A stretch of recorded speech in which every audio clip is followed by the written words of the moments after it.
Are you after a budget gaming laptop? Then the Lenovo Legion Y540 may well be on your shortlist. It's available in both 15-inch and 17-inch models. It is available with a GTX 1660Ti and an i5 9300H for only $930 if you don't mind a 60Hz panel, or like my model, a 6-core CPU and a GTX 1660Ti and 144Hz panel for $1,200. And that is with a 1TB NVMe SSD and dual channel RAM too. There is no doubt that the Y540 is great value. Let's see if it is something you should buy.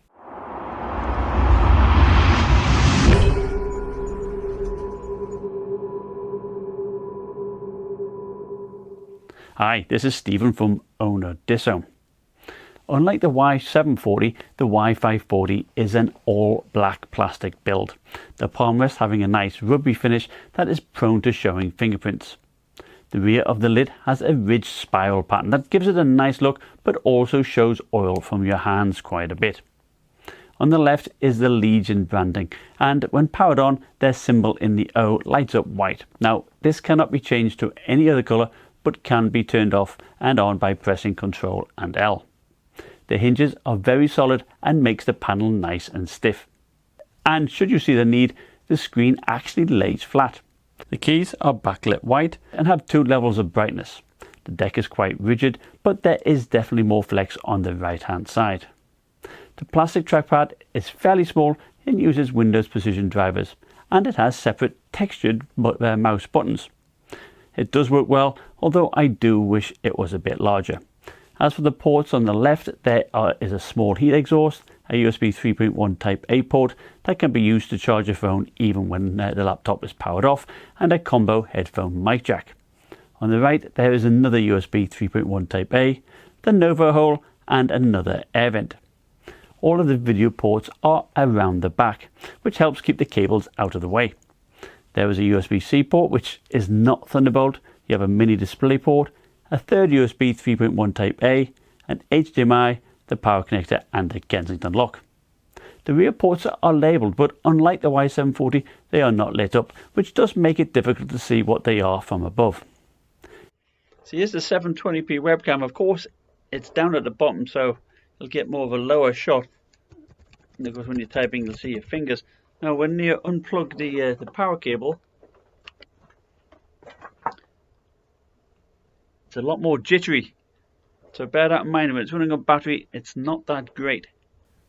The BOE panel has a max brightness of 330 nits, but it does get very dim below 75%, which is a shame. The Helios 300 certainly had a brighter display. Even though it has an anti-glare coating, it is not very visible under direct light. Now, compared to my own 15T, the screen is perhaps a little less vibrant. I couldn't test the colour gamut due to the Windows build 1903, but it does look decent enough, and the slim bezels do make it stand out nicely. The screen also has very little flex. As for the backlight bleed, I was very impressed. There's none whatsoever. The Lenovo Vantage Software allows you to choose the performance mode, as well as switch between dedicated GPU and hybrid mode after a restart. Hybrid mode will let you use the Intel GPU for, say, quick sync applications and help with better battery life. In the optimizer section, you can add apps that you want to close when a game is launched and enable network boost, which gives you priority to apps such as Twitch. In the power settings, you can choose to prolong battery life by charging it only to 60%, as well as turn on and off the always-on USB port, which is on the left. If you are concerned about privacy, you can also disable any app that uses the webcam and adjust the Dolby audio settings to your liking. The plastic base has a large air intake grill over the fans and is held on with Phillips head screws. The 57 watt-hour battery is in an L shape, and I was able to get about 4 hours 20 minutes streaming YouTube at 50% brightness when using hybrid mode, and just over 2 hours when in dedicated GPU mode. Now, under this cover, you have 2 RAM slots.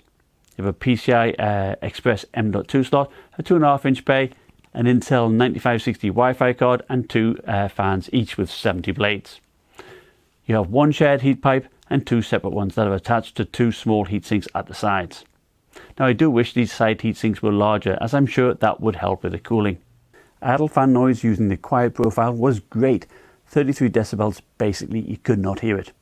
Even switching to performance mode didn't make that much difference.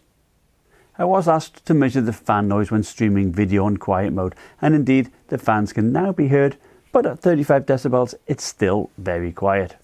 Under full load, the quiet mode was a great 41 decibels, which makes it perfect for gaming if you don't want to disturb anybody. Now switch to performance mode, I measured 47 decibels, which isn't bad, but as you'll soon see, it does not do a good job cooling the system. Now the speakers do fire down at the front and are actually quite good. At 75 decibels, they certainly allow you to play without headphones. The centre of the keyboard is at 42 degrees Celsius and it did feel a little bit warm towards the right hand side. You can see no air being pushed out of the side heatsinks, and the air coming out the back isn't exactly that warm either. So yeah, the Y540 doesn't do a great job getting heat out of the system. According to my latency mon test, it seemed to handle real-time audio just fine, so if you're into music production, it may well be ideal for you. The default power limits were insane. 107 watts short power max, and then after 28 seconds it drops down to 70 watts. This is a lot of power to the CPU, so this and the poor airflow is going to translate into a very toasty laptop. The stock performance Cinebench R20 score was 2,643 points, and switching to the quiet mode it went down to 1,929 points. Setting the power limits to 65 watts and applying an undervolt of 165 millivolts resulted in the score of 2,817. The stock TimeSpy score in performance mode was 5,628 points, and as you can see by the green graph, the CPU was running around about 95 degrees most of the time. Now the following gameplay and thermal tests were done using BIOS 28WW. And in quiet mode I also tested the GPU overclocked by 188 MHz on the core. Now since quiet mode does lower the CPU clock, you do take a little bit of a frame hit, not much, perhaps 5 to 7 FPS, so overclocking the GPU can help to reduce this deficit. And in fact, in Shadow of the Tomb Raider, we see this setting slightly surpass the performance mode, and it's close to the turbo boosted Helios 300. In Battlefield 5 DX11 using ultra settings, on the left we have stock performance mode. The CPU runs in the mid 90s, pulling around about 47 watts and clocking in at around 3200 MHz. The GPU is running great. In the center we're using the underclock settings which I showed earlier, but also the CPU locked at 3500 MHz. The CPU does run cooler, generally staying around about the 90 degree mark, so it looks like 43 watts is the max it can cool, whilst the GPU is being utilized. On the right we have stock quiet mode. This lowers the CPU watts to about 25, and thus the clock speed drops a lot too. But that doesn't harm the frame rate all that much, and the temps are now great. So here is the frame rate comparison, measured during a 64 player Conquest Rotterdam map. I compare against the Helios 300 and the Electronics Mech 17, both at stock and using their respective boost modes. In both stock performance and overclocked quiet modes, the frame rate matches the Helios 300. Undervolting and setting the multipliers to 35 definitely helps and matches the turbo boosted Helios 300. I tried the new BIOS 31WW in both balance mode and performance mode, and unfortunately saw no difference in Battlefield 5. We see much the same in Far Cry 5, another game which is well known for running hot. On the left we have performance mode. In the center we have performance mode with the undervolt and locked at 3500 MHz, and on the right we have quiet mode. Overclocking the GPU doesn't have much effect on Far Cry 5, so we see a 5 FPS difference in performance. Certainly if you are not comfortable with the undervolting, the quiet mode is the way to go. You get a decent frame rate and a very low fan noise. So how would I sum up the Lenovo Y540? Well, for a starting price of $930, I think it is great value. I wish I had better control over the CPU wattage, perhaps capping it say at 40 watts during gameplay. That would be fine, and perhaps they will address this in a future BIOS update. Either way, the thermals are easy to manage.